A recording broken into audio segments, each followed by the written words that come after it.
All right, welcome to the Jazz Piano School podcast, episode number 224. My name is Brendan Lowe, creator and founder of Jazz Piano School. In this particular podcast episode, I'm going to be teaching you my 3 steps to practice improvising. Now, a lot of times we go and we start to improvise, but we really don't know how to practice in what we're doing, right? So these 3 steps should give you a clear path to help you become a better improviser. All right? Definitely go to jazzpianoschool.com to check out all the free education we have. And with that being said, let's dive right into the lesson. Here we go.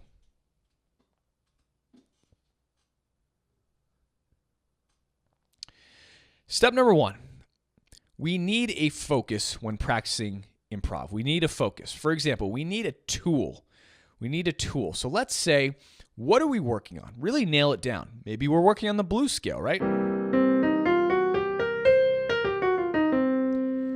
Maybe that's the tool, the improvisational tool that we're working on, okay? So step number 1 is to nail down the tool that you're currently working on. Like, what is it? You can't just, now there's going to be more steps to this, but you need to pick your focus. Maybe it's your pentatonic scales, right?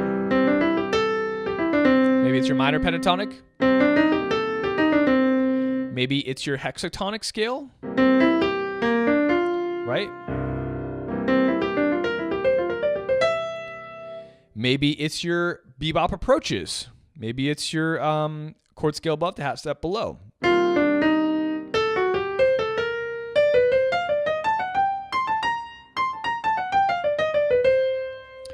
It doesn't matter what it is, but you want to nail down the tool that you're working on. You need focus. You need a direction. Now, again, just to emphasize this, the tools that you can nail down can be textures. They can be musicality. Maybe your focus is dynamics, right? That's not necessarily a tool, but maybe you're working on shifting from articulation, right? So you could go from loud to soft, right?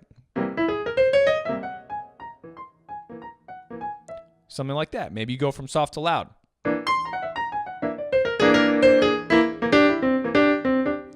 Whatever it is, right? And again, so your tool is just some sort of focus that you're working on in the moment. You have to have some sort of focus, all right? Step number 1, very easy. So with that being said, let's start with the blues scale.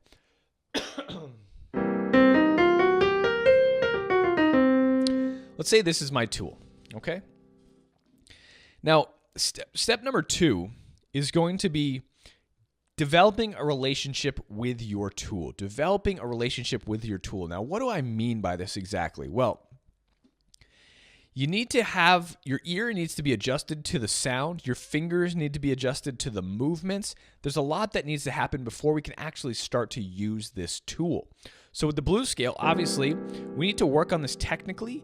We need to develop a relationship with. So I'm going to practice exercises to ensure that I can physically go up and down the scale or play different ways of the scale, which I'll get to in a second. But again, we just need to physically be able to execute our tool.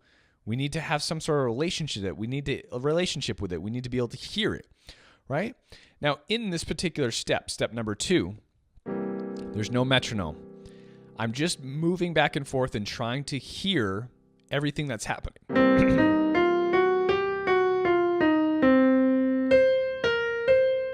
Now, what I'm doing here is I'm going through the different areas of the scale and just listening. I'm just listening and playing around, like I'm literally experimenting here.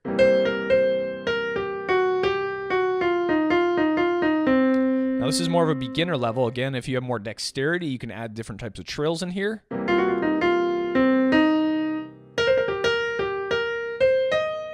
Do some jumps, right?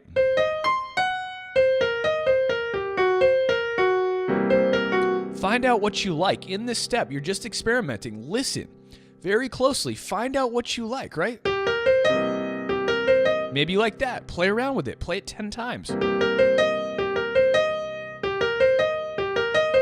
Maybe switch it up, right? If you like the pattern, maybe change your voicing.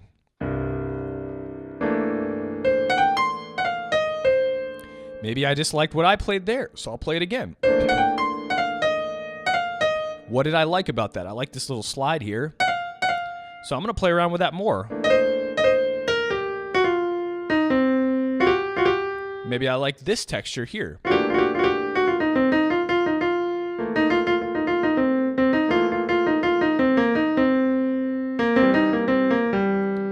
So again, what I'm doing here is, again, just developing a relationship with this particular tool, right? I'm taking it very, very slow. Let's say our tool was a little bit more out.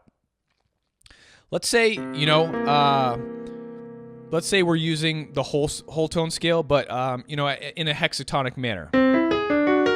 So we have two augmented triads, C augmented and D augmented, right? Maybe I'm getting used to this tool. So what am I going to do here? I'm going to do the same exact thing if this is the first time I'm using it.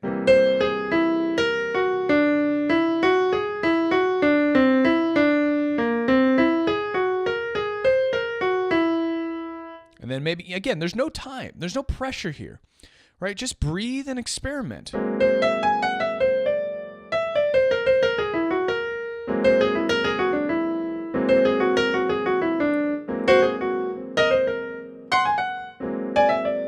You know, try all sorts of different things. Try different registers, different voicings, anything. You're just experimenting, and again, you're letting your ear adjust to the improvisational tool. Now, as you start to move through this, you can start to add a little bit of tempo here, but not with the use of a metronome at all.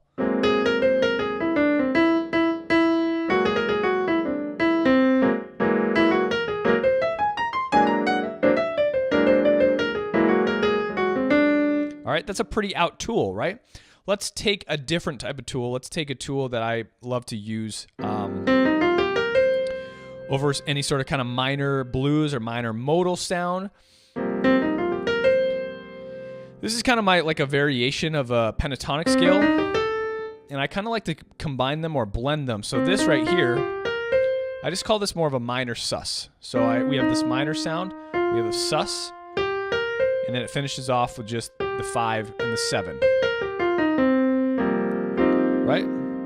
So again, 1, 2, 3, 4, 5. It's 5 notes. It is a variation of the pentatonic scale, but it's not the traditional, your traditional minor pentatonic, right? So let's say I was getting used to this tool. Again, I'm just going to experiment with this just freely. I'll see what kind of sounds I can get.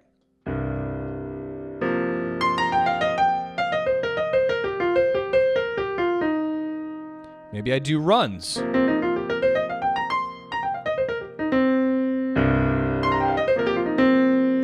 Maybe I go fast. Maybe I try some fast runs, right?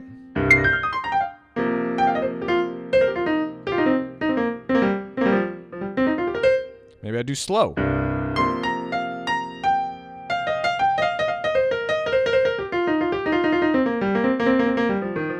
Again, I'm completely experimenting here.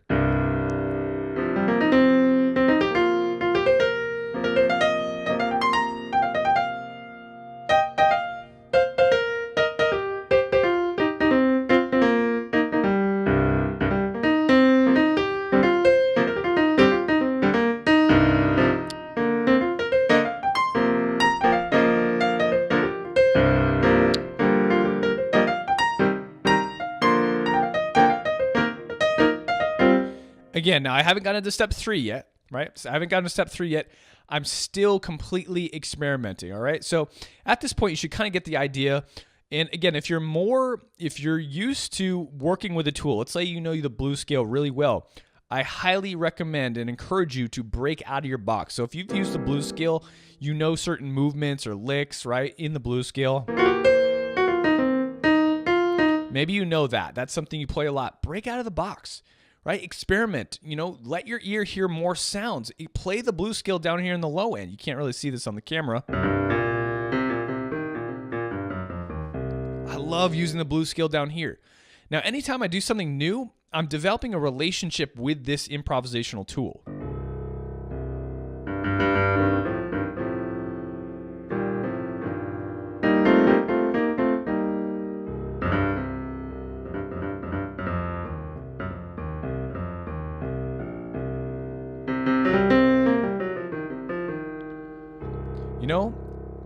Maybe I switch it up.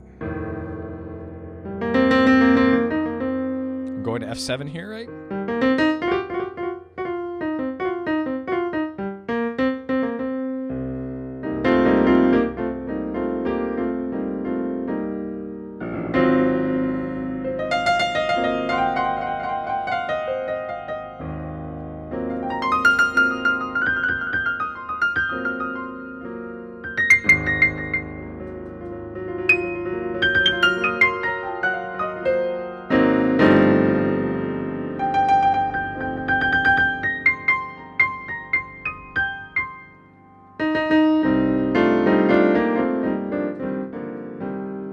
Again, all complete experimentation with the tool that you're working on, so your ear can adjust, your fingers can adjust, and your whole soul and being can start to hear the sounds that are coming out of that tool. All right? That's going to be step number 2. Now, once you've worked on that a little bit, right, and you've built up some sort of facility with the tool that you're working on, I'll stay with the blues scale for now.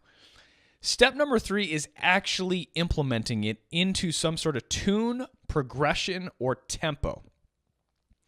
Now, I don't recommend you go directly into a tune because you just want to start to get used to it. Again, for really, really low-level beginners, this is going to be enough. Like, this is going to be enough. Like, think about it when you're just learning how to do improvisation. Let's just say you're first learning how to improvise over a C major 7 and you're just using chord tones. Maybe the tool you're using is just chord tones.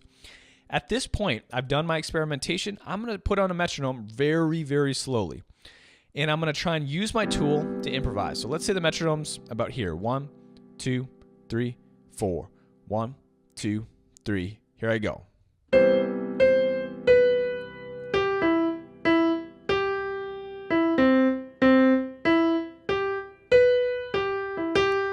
I'll play my chord again, just so I can hear the harmonies.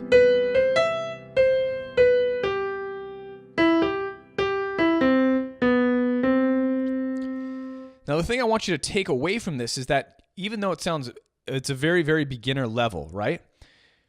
This can apply to advanced players. I use this still to this day for any improv tool that I'm trying to implement into my playing and develop a better relationship with so that it can come out in a more free way.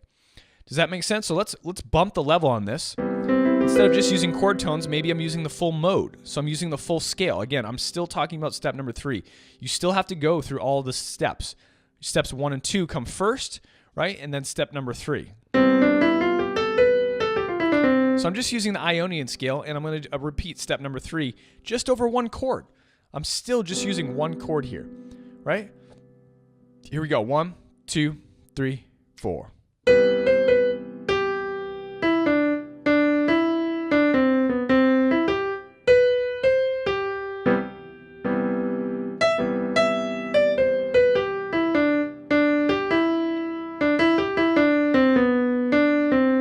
Okay?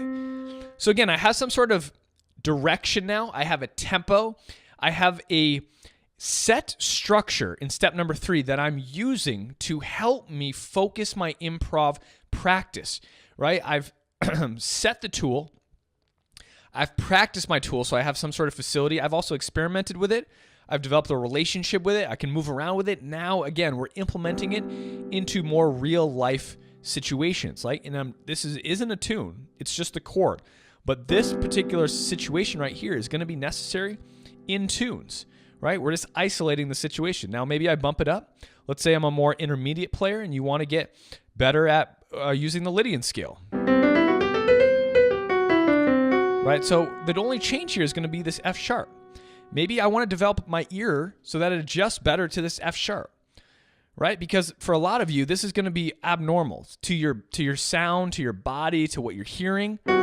So this whole process is going to help you better blend to any tool that you're using and integrate it into your soul so you can play more freely. Right? So I'm on step number 2. I'll just experiment a little bit.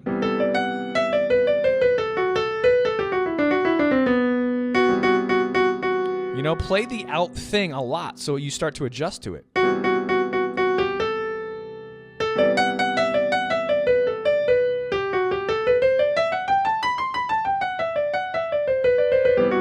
Maybe put it in your voicing too.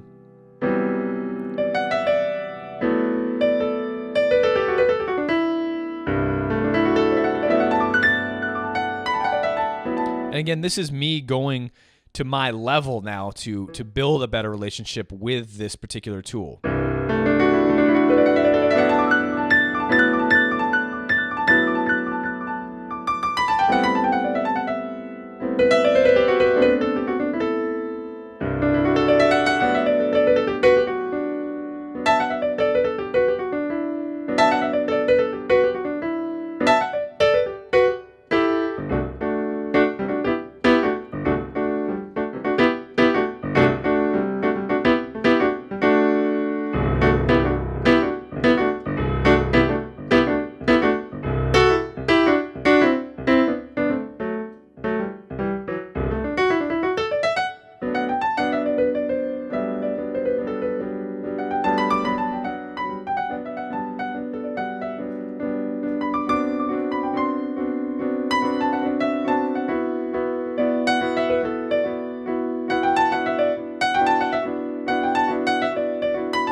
Okay, so you get the picture. That was literally me at the level that I'm at, just experimenting with the Lydian tool. I mean, I have a very great relationship with this particular tool already, but I was I was seeing if I could go further. Always see if you could go further, and I did kind of get some cool sounds out that I liked that I may use in the future. Right? That right there could be a composition that I could come up with. So again, step number 3 now, I'm going to integrate it and inject it into some sort of structured situation. Now again, this could be one chord. It could be a progression. Maybe I end my 2-5-1 with my Lydian tool. So if you're more intermediate player or intermediate to advanced, you could use your bebop. And then end with your Lydian tool.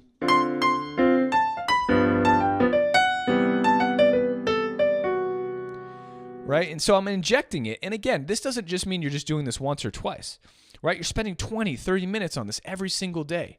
Right? Working on this these situational bases and change it up. Change up the situation. Like maybe my situation that I'm working on now is 2-5-1, and again I'm ending on the Lydian.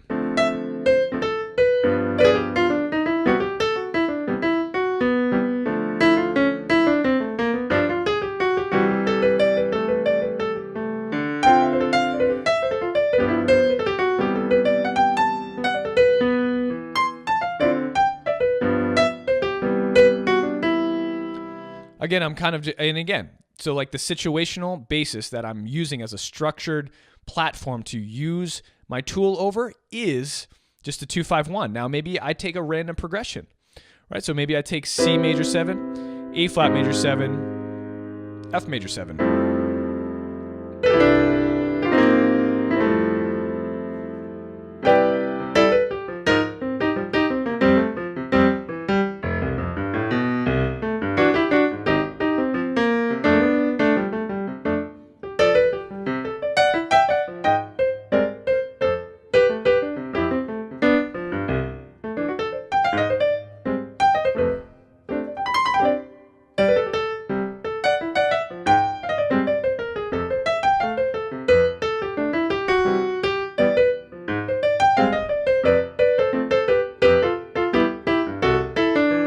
And again, I'm not swinging here.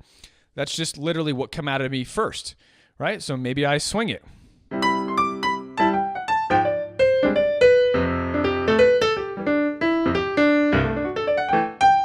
Sorry.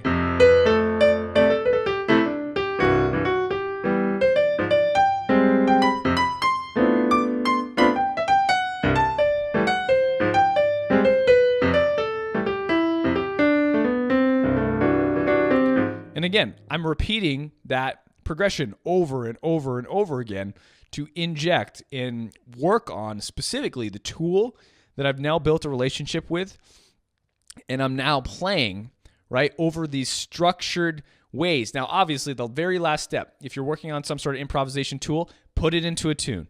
Put it into a tune, right? So if I'm playing Autumn Leaves, maybe I'm soloing over Autumn Leaves. Now I want to inject my tool that I've been working on and see how it comes out.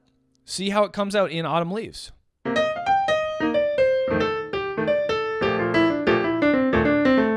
Right? So I just used all Lydian there. Right? So I've just started to apply my tool to a tune, like whatever tune it is you're working on. Again, you're starting to use your improvisational structure that you've worked on with the 3 steps into a tune now. Here comes Lydian. There's more Lydian.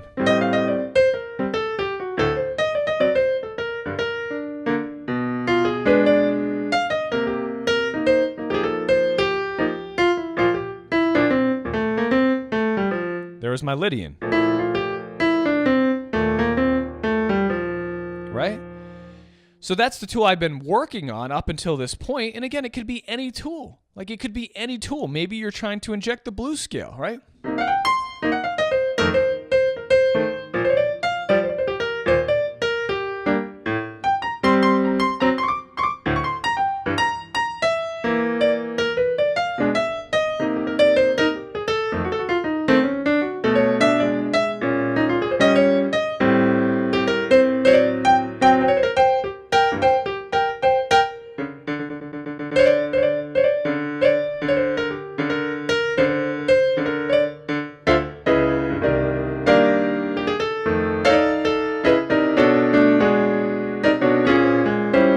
Whatever it is, right? So again, the final step is moving into, whatever tune it is that you're putting that particular tool into. Okay, so just to recap real quick, step number 1 is going to be to define your tool, whatever it is. Just simply define your tool. This is a very, very important step. And again, there are times for experimentation where you just want to sit down and solo, see what comes out. But when you're practicing, right, define your tool. So again, the blues scale, right? And then step number 2, develop your relationship with your tool. Just move back and forth, do whatever, experiment, no tempo, no pressure, right? Go slowly. Really listen to each note.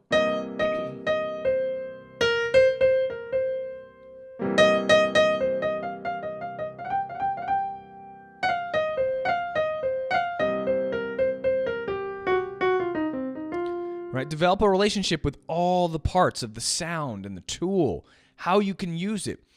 Get as creative as possible here. Play 2 notes, play 3 notes, play slides, play octaves, play in all registers, right? Really get a feel for it. You want to feel it. You want to hear it. You want to know it inside and out, okay? And then finally, and again, you can put a little time in this step, a little bit. No metronome though, no pressure, but feel free to play with some time to help you out. Right, I'm just feeling the time internally.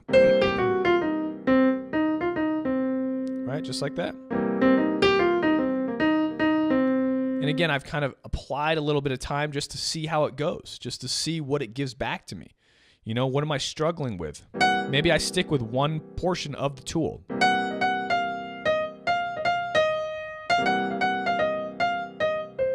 Again, still step number 2.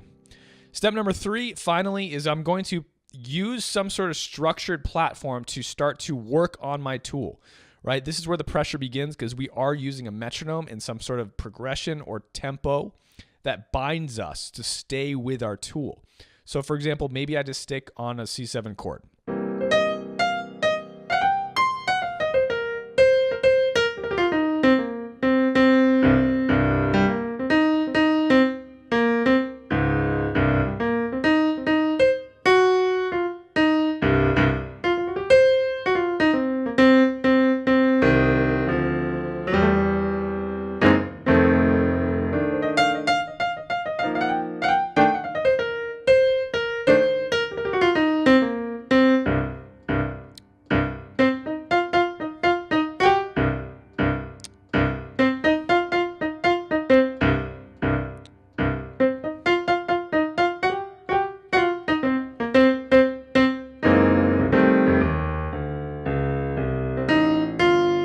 So on and so forth. But again, I'm now restricted to whatever structure that I pick that allows me to continuously practice using my tool, whether it's playing the blues form, whether it's playing 2 blues chords, maybe just C and F, maybe it's a whole blues form, right? Maybe it's just 1 chord. It doesn't matter, but step 3 is where you're kind of restricting and binding yourself, which will put some pressure on you to focus your tool. And then again, you can repeat and go back through the whole entire process as many times as you want. Maybe you need to develop a better relationship with your tool, and maybe you need to work on a little bit more. Maybe you're not really sure about some areas. Go back to step number 2 and work on developing that relationship with certain areas of your tool you're not familiar with, you're not comfortable, and then go back into step number 3. Maybe you've chosen in step number 3 your structure is too much, right? Maybe you've chosen to use the whole blues form, but you're not ready for that. Use your binding structure as just 1 chord. It's okay to just use 1 chord for like 1,000 measures. Practice playing the blues scale over 1 chord for the whole week, for the whole month, right? There's no rush here. This is an amazing thing. Just relax, right? And really go in depth with exactly what you're trying to improvise with. Listen more, come back to the cutting board, right? And again, repeat this process as many times as you want. And the more you can do this, I guarantee the better results you're going to have as an improvisational artist. And again, you're going to make more progress in a shorter amount of time. Thank you guys so much for listening. This has been podcast episode new 224. Go to jazzpianoschool.com to check out all the free information that we have there available for you. And if you want to join the live audience at any time, go to jazzpianoschool.com/live podcast. And you can join the live audience that I have here right now that I'm about to answer questions for. It's the only time that you'll be able to ask me questions, If you join the live audience, I'll answer any and all questions that you have after the live podcast recordings. Hope you have a wonderful day, and as always, happy practicing.